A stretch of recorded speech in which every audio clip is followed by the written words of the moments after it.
اور جو شخص اللہ تبارک و تعالیٰ کے راستے پر چلنا چاہتا ہو، اپنی اصلاح چاہتا ہو، اس کے لیے یہ یوں سمجھو کہ تقریباً ضروری جیسے اعمال میں سے ہے کہ رات کی نماز کا کچھ حصہ وہ پائے، کم از کم تعادی۔ البتہ حضرت والا نے جو یہاں پر بات ارشاد فرمائی ہے وہ ہم جیسے کمزور لوگوں کے لیے اس نعمت سے فائدہ اٹھانے کا آسان طریقہ حضرت نے بتایا۔ نماز تہجد کی اصل وقت تو ہے آخر شب، رات کا جو آخری حصہ ہے وہ افضل وقت ہے تہجد، بلکہ فقہاء کرام نے یہ فرمایا ہے کہ اگر رات کو 3 حصوں میں تقسیم کیا جائے تو دوسرا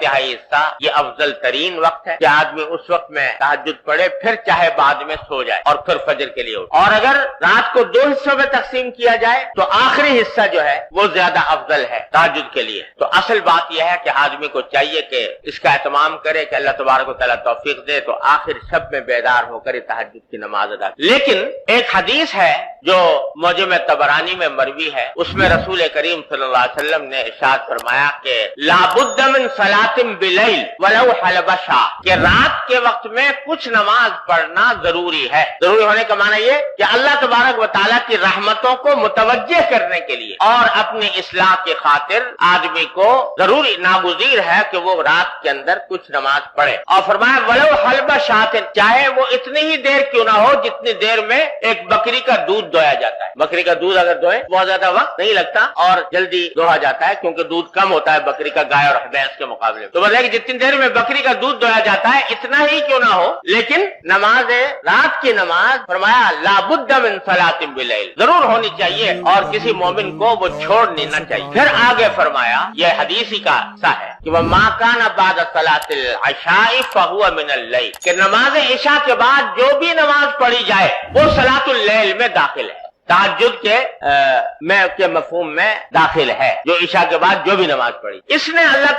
اس حدیث میں رسول کریم سرور دو عالم صلی اللہ علیہ وسلم نے ہم جیسے کمزوروں کے لیے یہ آسانی کا راستہ تجویز فرما دیا کہ اگر سونے کے بعد اٹھنا مشکل ہو رہا ہے تو اول شب میں نماز عشاء پڑھنے کے بعد بھی اگر کچھ نماز تہجد کی نیت سے صلاۃ اللیل کی نیت سے پڑھ لی جائے تو انشاءاللہ تہجد اور صلاۃ اللیل کی برکات سے محرومی نہیں ہوگی۔ اس لیے بزرگ فرماتے ہیں کہ آدمی کو کوشش تو پوری یہ کرنی چاہیے کہ آخر شب میں اٹھ جائے، لیکن اگر اس کی عادت نہیں پڑی یا کوئی عارض درپیش ہے تو نماز عشاء کے بعد اور وتر سے